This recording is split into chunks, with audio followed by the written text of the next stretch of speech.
Don't cry because it's over. Smile because it happened. This is the final episode of Season 2 of Wake Up the Echoes presented by TireRack.com. I'm your host, Tony Simeone. Bittersweetly happy to have you with us as we talk some women's basketball this week. Had the head coach Niele Ivey come by, caught up with her, and just checked in on how things are going as they get set to go into a really busy summer. And then talked to a couple of her assistants, Knox and Carol Owens, longtime head coach here, or assistant coach rather, at Notre Dame, who's been with Coach Ivey since her playing days almost 30 years ago. So some great conversations on this week's episode as we wrap up year 2. Hard to believe. Year 2 is in the books of Wake Up the Echoes presented by TireRack.com. Couple of notes to just get you before we get into the episode. Of course, the cooler that we've been having everyone sign that comes through the show, the Yeti cooler. What a great piece of Notre Dame memorabilia you have a chance to get your hands on here. If you want to keep bidding, you can go to fightingirish.com/wake up. The cooler auction is there. Again, the proceeds going to the Boys and Girls Club. A great opportunity to possibly be a part of some history here at Notre Dame by funding that auction item. So make sure to go check that out if you have a chance to put in a bid, if you want to have a chance to get a piece of Notre Dame memorabilia that you can only find one place. Only one of these coolers is available. A second note for those fans that are in the area or might be coming by South Bend as you get set for the next couple weeks. We're going to talk about it during the episode. You'll hear us reference the preseason game between the Dallas Wings and Las Vegas Aces. Jackie Young, Arike Gumbawale, Jewel Lloyd all will be in town May 2nd, Friday night, 7 p.m. fightingirish.com/buy tickets if you want to go to that event. Should be a great opportunity to kind of see another once-in-a-lifetime opportunity where a couple players come back to play on their college floor, or they haven't played since. Who knows when they might come back and play on this floor again. So just should be a really neat night. All three coaches talked about it and how cool it will be to have some of these Irish legends back in Purcell Pavilion. So that's it for Wake Up the Echoes this year. Some great conversations coming with the women's basketball staff. Let's go talk to them. All right, Coach, great to see you. This is actually our final episode for women's basketball and for the entire podcast this year. I can't think of a better guest to have on the show than you, so thanks for stopping by. Of course. Thank you for having me. Okay, this is our Yeti Cooler Conversations segment of the week. I'm excited to have you here talk about a whole host of topics, but let's start with what was most recent. I think it's always so cool the way that the college basketball season on the women's side, it ends and then just like that. It's WNBA draft time, and of course, Sony was drafted 3rd overall. Just take me through kind of what that experience was like for you getting to watch her. She's been a huge part of this program, and to kind of see her have that moment and take the step to the next level. What was it like for you? It was emotional when I was there, when I saw her. I'm so proud of her. I'm so excited, happy for her. I brought my whole staff with me. So it was just a beautiful day. So we flew out and had dinner right before the draft and went in the draft together, and just to celebrate that, not just only with myself, but with the staff that kind of surrounded her, helped her with her development, seeing her family, seeing Maris there. It was a special moment. She looked beautiful. I thought she definitely was, in my opinion, I'm kind of biased, best dressed in the draft. And to watch her dream come true. And for me, it was the first time as a head coach to have one of my players to go to the draft. I've always obviously been a part of a lot of our players in the league as an assistant coach, but this was my first draftee as a head coach. So I was proud. It was such a beautiful night, beautiful evening. Washington did a great job. They got a great one in Sony. And just to see the love and support that was shared when she got drafted was something special. You mentioned the drafts. I mean, for decades now, NBA, WNBA, NFL draft the outfits. That's a real kind of like the secondary viewing portion of the night. I think of Sony, and I think of all the great things she does on both sides of the ball. When you kind of look at her going to the next level, where do you think she's going to have the most success? How does her game translate to the W? Yeah, I think, again, her being able to play both sides of the ball, she's really smart. I think the game is just going to translate really seamlessly for her. And I think sometimes college players, like it's a level of confidence that you have to get to that next level, and especially right now because the W is so competitive. Yeah. But I think her IQ is what's going to help her get through training camp and solidify like being a great addition to that team. And then she can do everything. I've had to place her as a point guard in her career. all the way to the forward position when we were down with injuries. And she's so versatile. She's unselfish, and she's going to do whatever it takes to win. She's going to run through a wall for that coaching staff. And when you have somebody like that, I mean, the sky's the limit for her. And versatility and selflessness are traits that probably help you as a rookie too at the next level. We're going to have Coach Owens on here later, and I can't wait to talk to her. Just like you guys have been around at this program for a long time. She's coached a lot of players that have played at the next level. How valuable is it for Sony, because, and the network that you guys have in the WNBA, to have some of those people that have already gone through it? I just think of the people I know that were here maybe 6-7 years ago, Enrique, Marina, whoever it may be, to maybe be able to lean on and kind of understand what this first year is like, especially when you come off, the long college season. This rookie year for WNBA players, I think, is sometimes the toughest. Obviously, you're new, but you're playing a ton of games. Just how valuable is that network for her as she goes to the next level? It's so valuable. She's had this type of professional mentorship for the last 4 years, and especially this last year, if you saw all the games that all of our alumni and our WNBA legends were a part of. Skylar working out with us for 2.5 weeks. She has a great relationship with Marina Mabry, because obviously Coach Michaela Mabry, Enrique, Jackie, she got a chance to work out with them and really have real conversations with them. Last summer, she went to a couple WNBA games, so she got a chance to kind of experience it in person last year. And again, just having that network of mentors, WNBA legends that actually have a connection with her and they've built a relationship with her.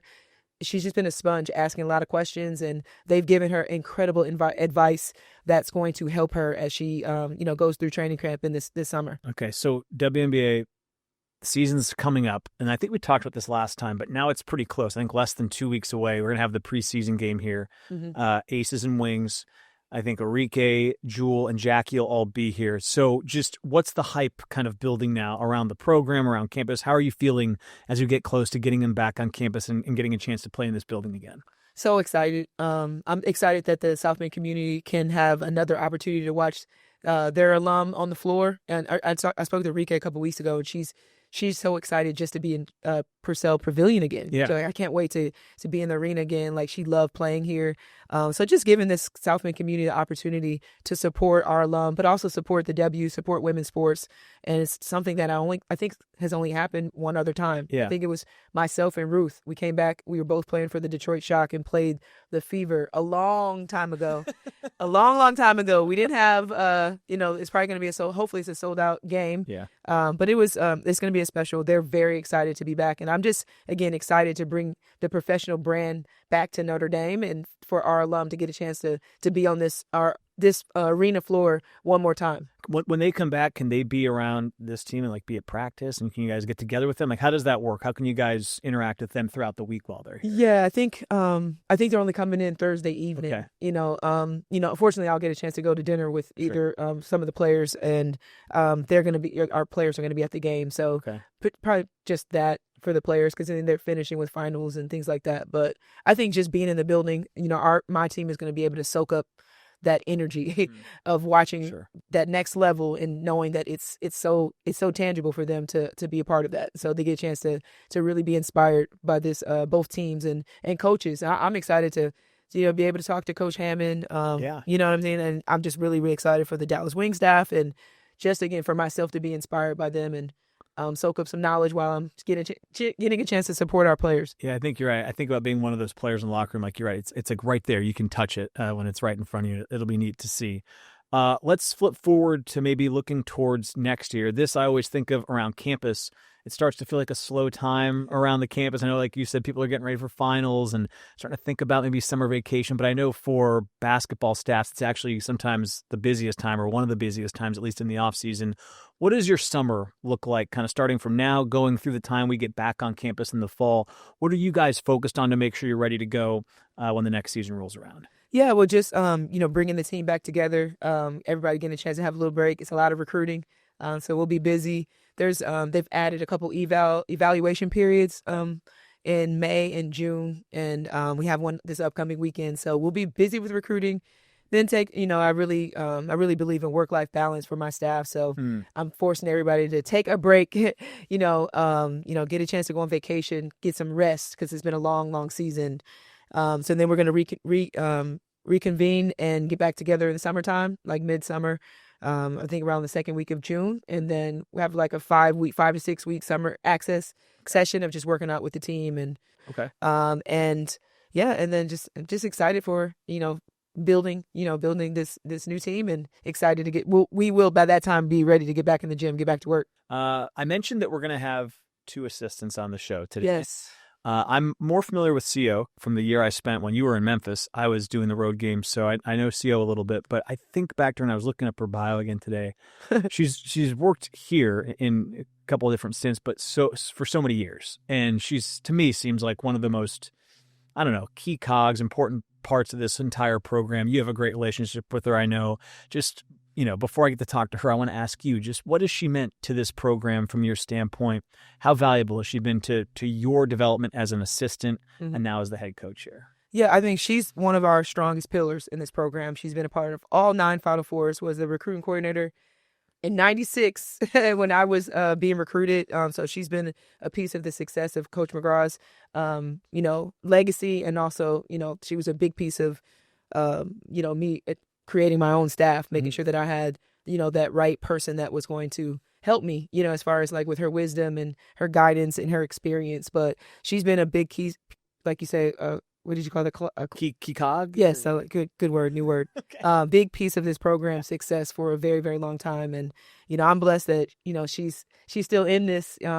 She's an extremely loyal person. She has incredible wisdom and has so much experience and success. She does a great job of, player development. And then just being that mentor. She was a mentor for me as an assistant. And that, it's like when you have your mentors that are with you every day. I learned so much from her.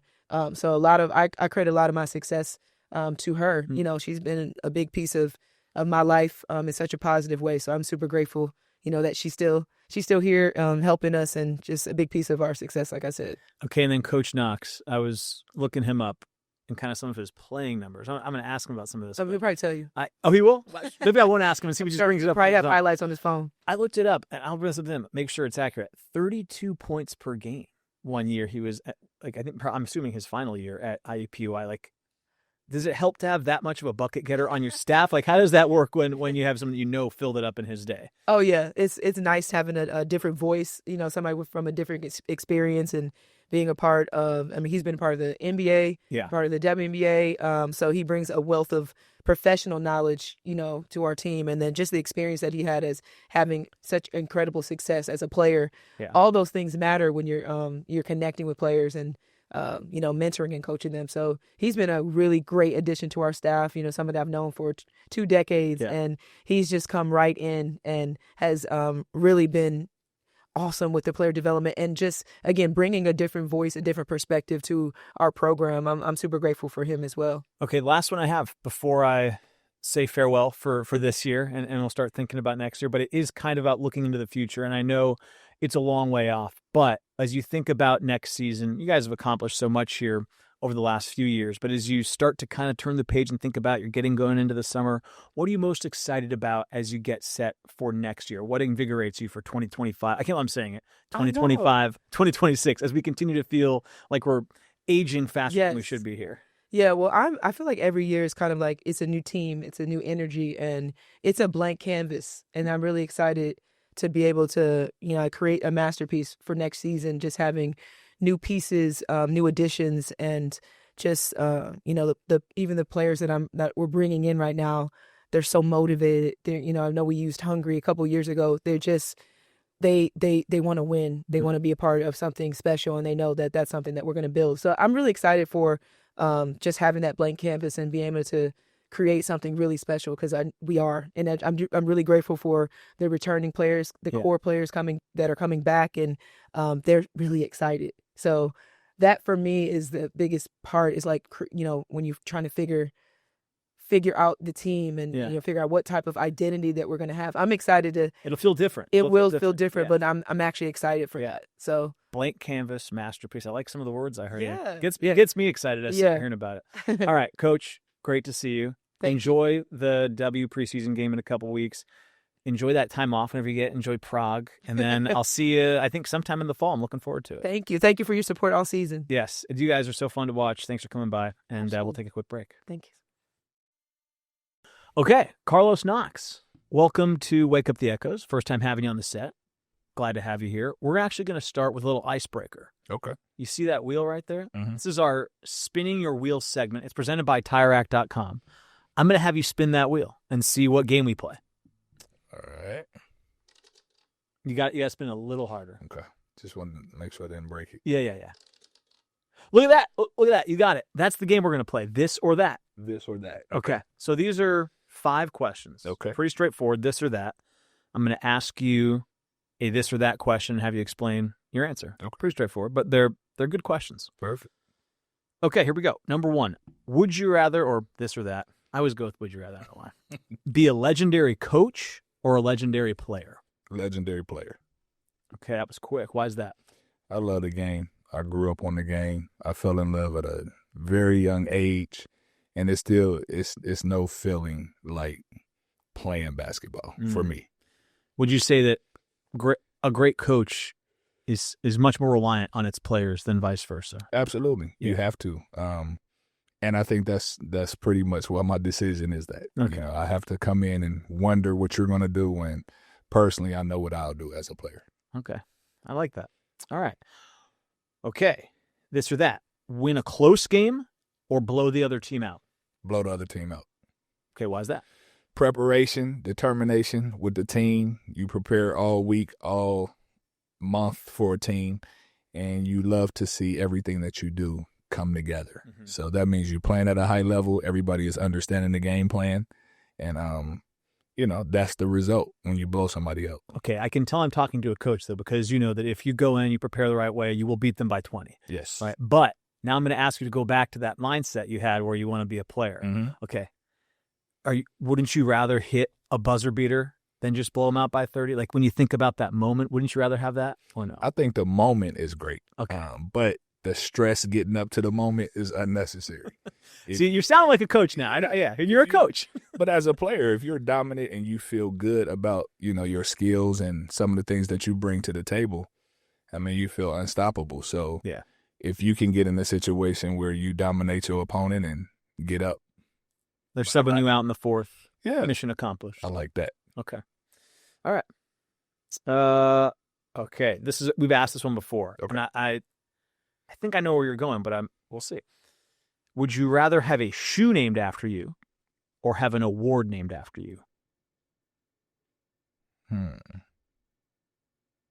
I would say a shoe. Really? See, that surprised me. No.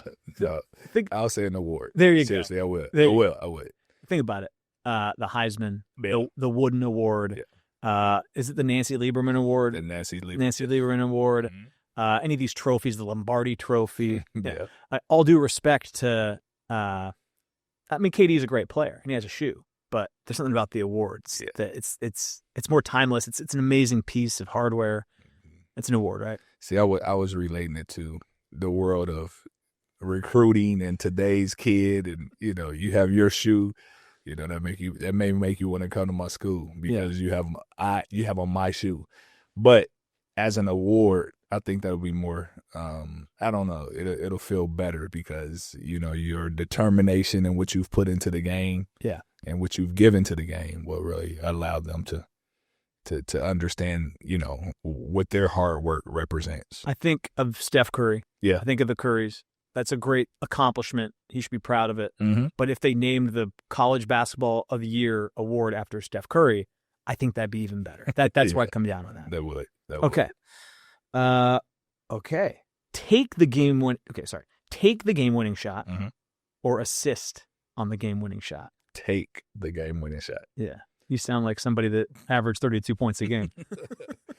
No, I fell in love with scoring the basketball, at a very young age, and that's always been the thing that turns me on about it. So, I would definitely want the play drawn up for me to shoot it. Did you ever have a moment late in the game where the double team comes and you either shot through it or you actually did give it up and you were faced with that dilemma? Well, I accidentally shot over a double team and hit. No, I'm just kidding. It went down, right? Yeah. No, but yes, I've definitely missed some and made some like that. Okay. Yeah. Okay. For sure. That's kind of Mamba mentality. Yes. It's Kobe versus LeBron late game. It's Kobe's shooting it no matter what, and LeBron's throwing it to George Hill in the corner. We're going to see what happens. Right, but you got to understand why that's the case. Because when you rep it at a level and it's, I don't know, it's second nature to you, sometimes it's hard for scorers to see people. It is. Is it harder because they've made it harder for themselves to see people? Yeah. Yeah. Okay. Yeah, but it's a part of your training. Yeah. It is. And so it's a mindset. It's a mindset.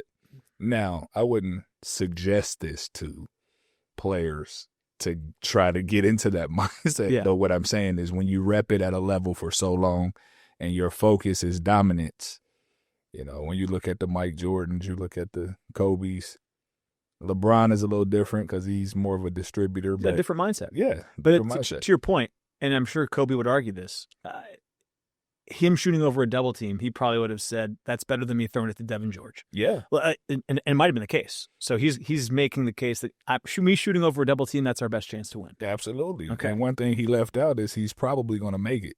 That's right. So he was making it late. Yeah. Okay, last one here.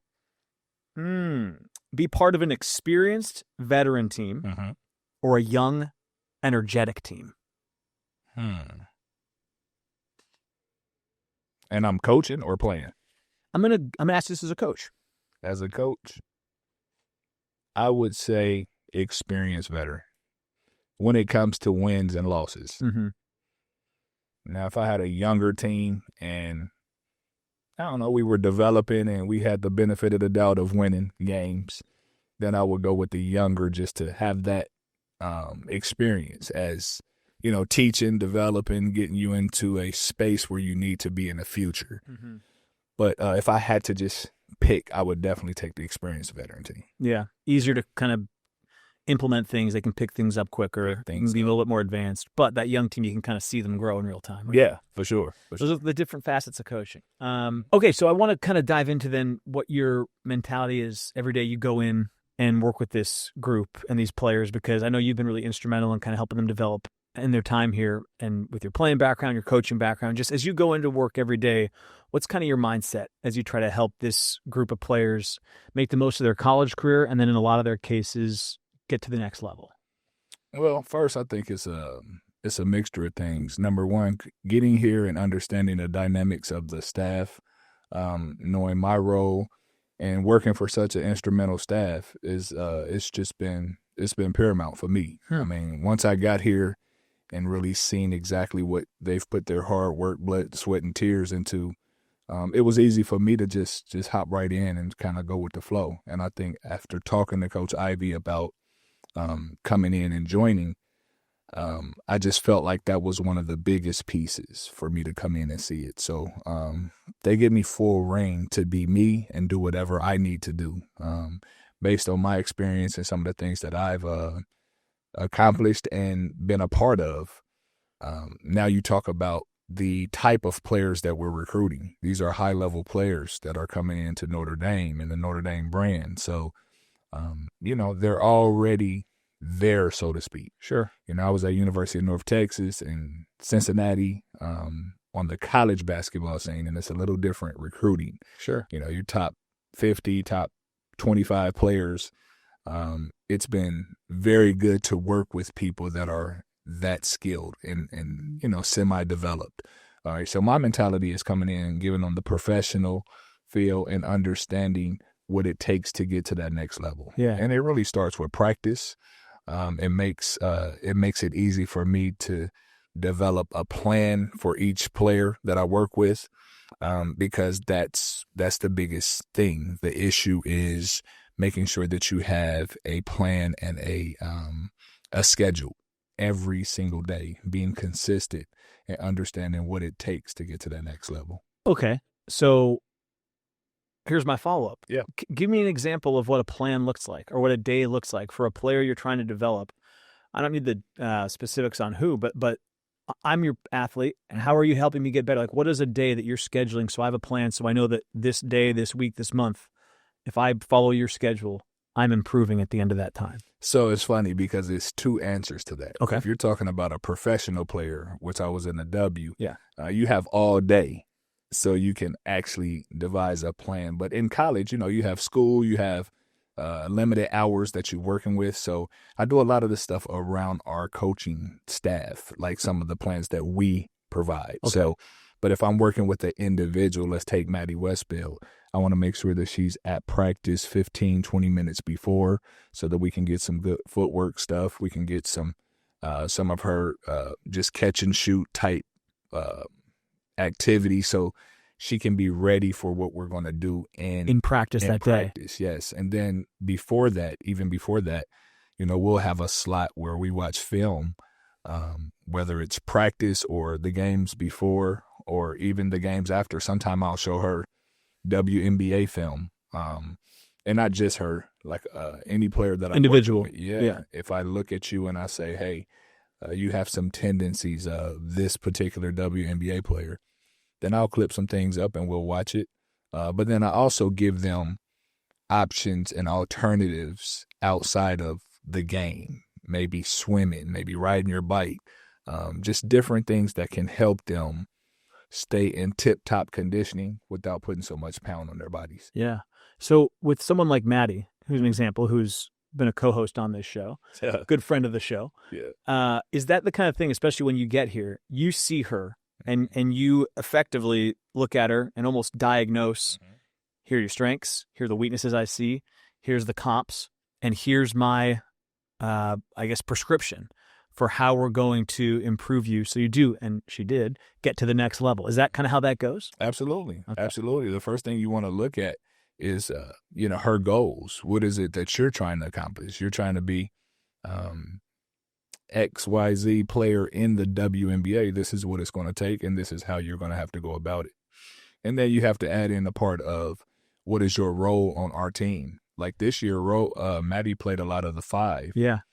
Just because we weren't as experienced at the five position, so she had to play a lot of minutes there. But the toughness, the grit, the hard work, those are some of the things that has to come out no matter who you are and what you're doing. Okay, so now I have the ultimate coach question, I guess, on this topic.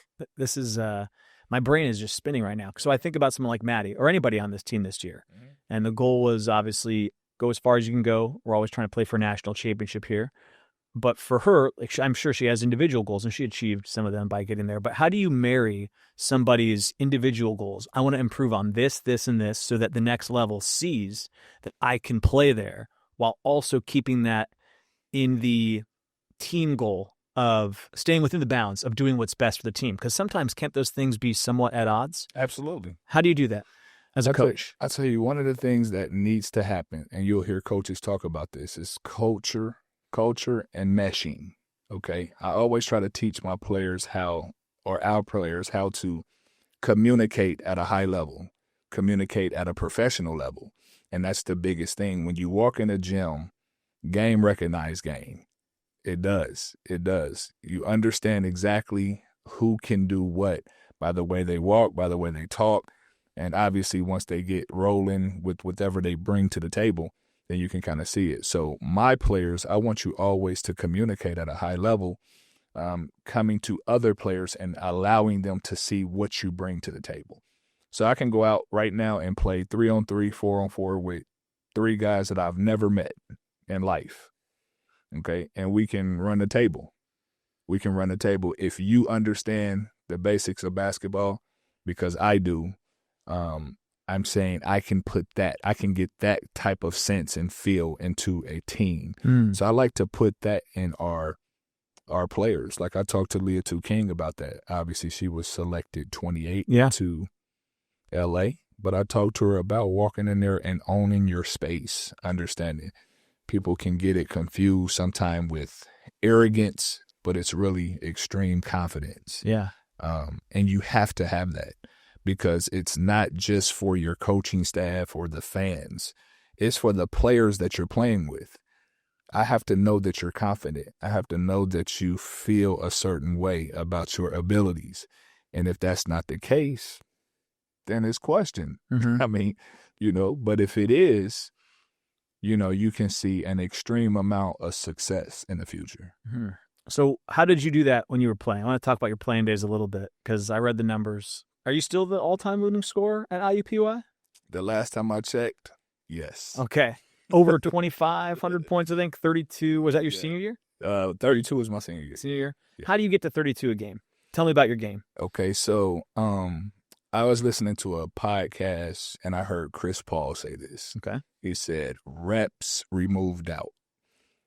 Reps removes doubt. Put that on a shirt. Yes. And before I ever heard that, I adopted that attitude. Like, again, when I say I fell in love with the game, a lot of it was personal and by myself, just being outside and shooting the ball and getting a feel for the ball actually going in the basket. Okay, so when you talk about that, it becomes a routine and a habit for you to get reps. And if I shoot the ball Monday, Tuesday, Wednesday, Thursday, just the law of average, your jump shot is going to be better Friday. Yeah. Just period, point blank. So when you talk about how I got to 32, I was playing any and everywhere. Like, I'm going to gyms to 3 and 4, 5 times a day, playing 2-on-2, 3-on-3, 5-on-5. But then, again, being in love with basketball, I'm in the gym by myself shooting whenever I could too. So to answer the question, I mean, it's many things. It's several things. But the first thing was just repping it at a high level. My favorite player, J.J. Redick, he has some shooting drill, and it's just 342 makes from all different spots. And it's like, that's what I did every day. I had a certain sequence of 342 makes. It's like, there you go. Reps remove. Doubt. Reps remove doubt. I love that because you do it enough, it's going to feel like second nature. Yes, it will. And it sounds like you've already hit on this a little bit, but just how valuable was your experience in the WNBA when you're working with these current players, especially when I see the way that the WNBA is growing, evolving? I think the skill level is as high as it's ever been. When you're able to go to these players and tell them what it takes, just how valuable is that from your standpoint to be able to kind of cross-communicate between the two levels of basketball with them? You know what? I was fortunate enough to have several different roles in the WA. Mm-hmm. So I started as a player, as a professional player, just coming in, kind of playing with them as a practice player in the W, because their season was in our off season. Right. Then that took me over to the player development side, but kind of player development because I wasn't signing up to be player, but I just was still playing, and the young ladies loved to play with me and practice with me because they would get good workouts. So long story short, that ended up turning into a player development position job-wise. Yeah. Then I moved to an assistant, and then I went to college. Then I came back as an assistant. And when I came back as an assistant, it was crazy because our head coach was let go, and I continued the season as an interim head. Okay, they didn't retain me, but it was a great experience. I say all that to say, when you have so many different angles and different roles in the W, it makes it easier to talk to the young developing players because you can tell them from every single angle. Right. So I try to give them a little bit of the player development piece. I try to give them a little bit, like we had 3 players drafted this year. And I really sat with them and talked to them about the draft process. Like, what it really feels like, what it takes, what could happen, what may not happen. Sometimes it's better to not get drafted. Pick your spot. Yeah, pick your spot and not have a team that owns your rights so that you can kind of, make it as a free agent. And then from a head coaching standpoint, I'm able to talk to them from every different angle. So it's really been a good mix. Yeah. It allows them to feel what it feels like to make it to the next level. Last one I have before I let you go is just about, I kind of asked Coach Ivey the same thing, but now that you guys are into the off season, you're headed towards the summer, and you've been here for a while now, just what excites you about the future, whether it's this next year or just big picture at Notre Dame? I could sense the first time you were talking about joining the staff. Mm-hmm. You like being a part of this place, being a part of this culture. What excites you about the future of Notre Dame women's basketball? Oh, man, where do I start? First of all, I think we had a phenomenal year. Obviously, it didn't end the way we wanted it to, but just the people here that makes this thing go. Again, I'm in love with our staff. I love every single person on our staff, and it's a joy and a pleasure to come to work every day. But, obviously with the transfer portal and the landscape of college basketball right now, it's tough to talk about how recruiting is such a catalyst in a single way. Yeah. Like it's figuring it out. And again, being in the foxhole with our staff, the people that we work with every day, it's just fun to kind of come up with the solutions and what you need to do. So when you talk about the future for us, I feel like we have excellent leadership. And I feel like, once everything settles down, we'll be in a space where, we're ready to compete and continue this thing because, we have the resources, we have the support, we have the Notre Dame brand, and we have an excellent leader in Niele Ivey. Yeah. Thanks for coming by. Yes. Great to pick your brain. Love the scorer's mindset. And I know if you ever double teamed, it's going up at the end of the game. But you have to remember what I told you. It's not arrogance. It's not. Confidence. Confidence. I now know who the most confident guy on the staff is. Reps. Removed out. There you go. All right. Thanks for stopping by. Thank you. Appreciate it. Okay, Coach Owens, great to see you. Great to see you. It's been a while. Yes. And we need to do this more often, but great to have you on our show for the first time. We go back to 2019 when I was doing the road basketball games. I remember. Nice to call you Pretty Tony. And is it stood up? Yeah. Yeah. Stood up. Good. I want to talk to you about all kinds of things, but we just had Coach Knox here, and I was giving him all of his flowers for his playing days and 2,500 career points. I was looking you up. 2,000 career points in your day, over 2,000? Mm-hmm. You left NIU, I think, and you tell me how many still stand, I think with 13 school records. Are you the leader in block shots still? Where do you stand? Update me on your career records at NIU. I think there's a new leading scorer. Okay. I think she has maybe 2,200. Just barely more than you. Yeah, she's slightly above. But you still lead in block shots? I might lead in block shots. And then I think there aren't a few that have 2,000 points, 1,000 rebounds. Wow. So okay, that's all I know. Okay. I want to know, just kind of going off of that, because I think coaches come in all shapes and sizes. Some had prolific careers, some had maybe less impressive statistical careers, and it's just however you make your way through the profession is how you do it. But how valuable is the playing experience that you had, or you hear someone like Coach Knox had, or Coach Ivey had, that when you go to start your coaching career, you have this really strong playing experience to kind of fall back on and communicate to players that, hey, I did it this way. Here's a path that I can kind of lay out for you. I think that's really important to have coaches that have played the game at a high level and understand the pressures of it. They understand, when you're trying to play at a high level, trying to be perfect in it and maintaining your confidence. And so having those experiences you can relate, and they're relatable experiences that you can share with your players on how to get through some adversity that happens during the game, or is there a time and point where you're maybe not scoring as much as you would like? How do you get through that?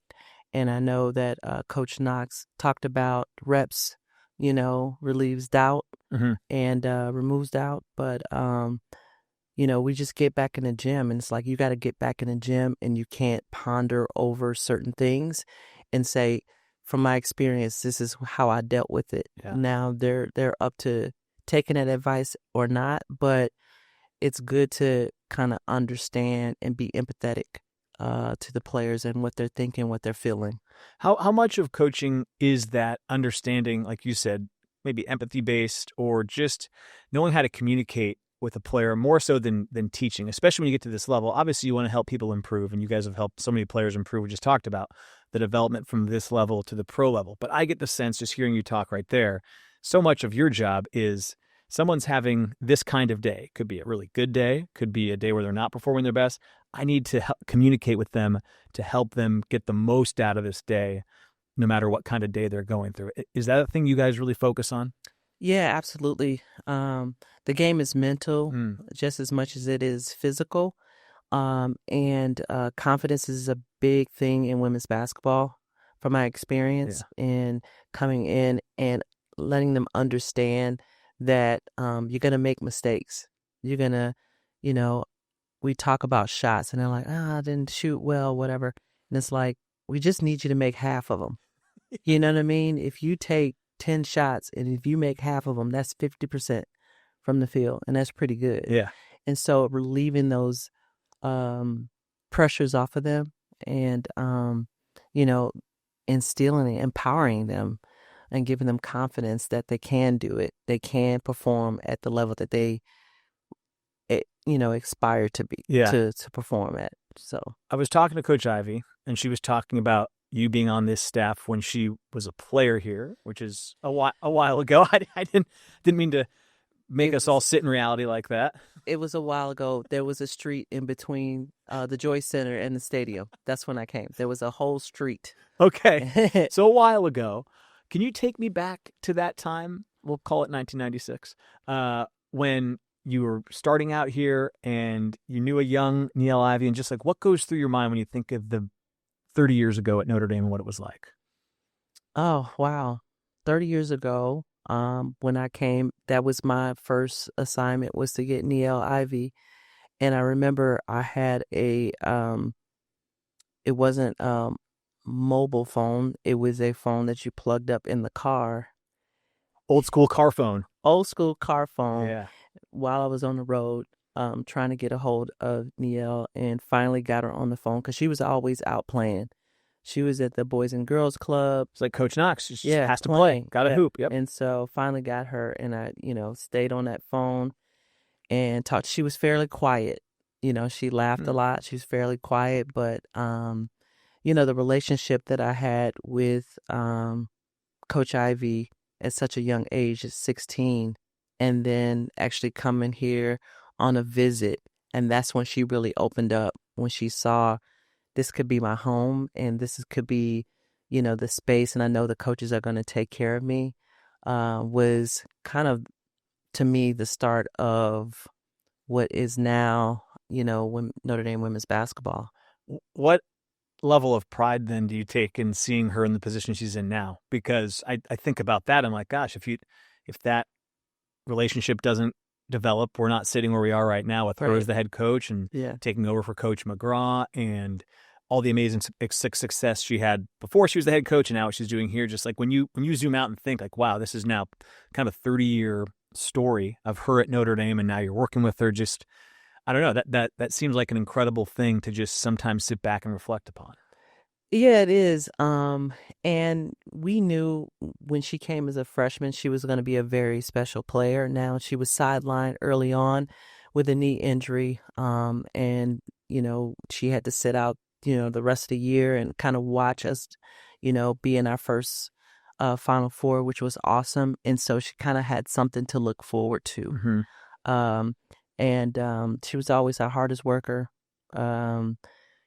She developed into a really good leader, and we just knew, like, it was sometimes, when there's players like her, Ruth Riley, Kelly Seaman at the time, that they were all going to be a special group. And the book that came out with Coach McGraw, Nice Girls Finish First, I believe it was. Yeah.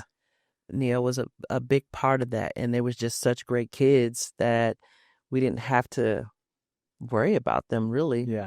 They were committed to, getting back to the Final Four, and obviously we won that championship her senior year. You mentioned that championship. I was going to ask you because, I was here for the second one in 18, and we talk a lot about that team for good reason. But you mentioned Ruth, and you think about Coach Ivey. Just when you think back to that team, what comes to mind? What was the identity of that team? What are the memories that flash to your mind when you think about that first title team? Because that was really a huge landmark in really the development of this program in Coach McGraw's run. Yeah. You know what? We were always kind of the underdog, because at that time we weren't a traditional program. There was the Tennessees, and obviously Connecticut was in the mix, and Texas, Texas Tech. And so we were a team that was looking to, just have a name for ourselves. Yeah. And just, initially we're excited to get into the NCAA tournament. But then, after that Final Four, that first Final Four, we started to get a little bit of respect for the program and what Coach McGraw did. And then with the maturity of Coach Ivey, Ruth Riley, Kelly, Alicia Ratai, Yeah. like that group was just, they were amazing. They were an amazing group. And we just had such great balance. You know, we had an awesome point guard that was a leader. We had the 4-player in Kelly that, when they double team Ruth Riley, she would get easy shots. And obviously we had the perimeter shooting from Alicia Ratai, Erica Haney. So we had a solid 5, and they really set the tone in practice where we didn't have to like push to get, the energy up. They already had the energy. And so that really just kind of uplift the credibility of what we do here. You work with a lot of the bigs, Mm-hmm. and I look at the run that this place has had, just great bigs kind of throughout the time you've been here and in recent memory. Just what's your philosophy? I talked to Coach Knox about kind of his philosophy when he comes in, trying to help people develop. As you maybe, let's say, are introduced to a new big, or whether it's a transfer, a freshman, whoever it may be, and you get your hands on them and get a chance to try to mold them while they're here. What's your mindset when you go into trying to coach somebody and help them improve on that side of the floor? My mindset early on is to build a relationship. You come in, they got to know me and know how I think, but I also want to know, what motivates them. Why do they play the game? And so, again, a lot of goal setting, trying to figure out what is it that they want to accomplish. Okay. And build on that relationship. So when there are challenging times when I'm really challenging them to be their best, they know it's coming from a good place. Yeah. And, it's been amazing. I still have the passion for teaching. Mentoring really is what it is, because, you're trying to empower young women. You're trying to teach them life lessons and all that through the game. And so I still really enjoy that. Yeah. When you see like this past draft, obviously Maddie goes in the draft, but you had 3 players get drafted. What does that make you feel as a coach who's been here? And I see the WNBA now, compared to when it started, I think over 25 years ago, the hype, the hoopla, the attention it's getting drafted. It was always a big deal to get to the WNBA, but it just, I don't know, it feels a little bit more special now in some ways. When you see them kind of graduate onto the pros, what does that bring you when you saw that? You know what? I think it just gives us, that's the gratification. That's what coaching is all about, to see the players that have these goals go out and they accomplish those goals and getting drafted. And just the respect that, our program has. I mean, we've had so many WNBA scouts, assistant coaches, head coaches, GMs here. And the thing that they say is that our players are always prepared for the next level. The style of the game that we play, the development that they see, for instance, Sony Citron, they saw the development of her from her freshman year to now a senior year.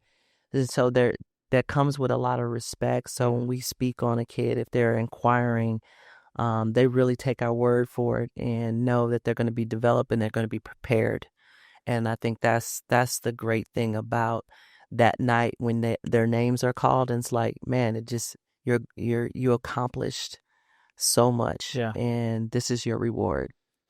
What about the WNBA preseason game? I think it's in like 10 days, May 2nd. You get a chance to see a few of the former players come back here. How excited are you for that? Because, those 3 were great players when they were here. They've grown even more since they've been gone. And Coach Ivey was talking about how she got to play here in a preseason game once upon a time. It just seems like a neat wrinkle to have, for instance, like Arike, Jewel, and Jackie, who were so big in their time here, come back and play in front of these fans again. Where's your excitement level for all that? Truly excited. It's been a year in the making. When I talked to the president of the Aces, we had talked about like bringing, the Aces back and who could we have play. And I'm like, man, Dallas would be really, really good, bringing Arike back. But I think our fans are really, really excited for the game. I think it's great for the women's basketball. It's great for Notre Dame to have these 2 great franchises come in Yeah. and come in our arena. It's going to be packed. It's going to be exciting. So I'm really excited to see them. I think they are really excited to come back and play on their home floor. Yeah. So they're just, Enrique, Jewel, Jackie, they're just as excited as we are to come back. Yeah, it's a rare opportunity. I think it'll be super cool.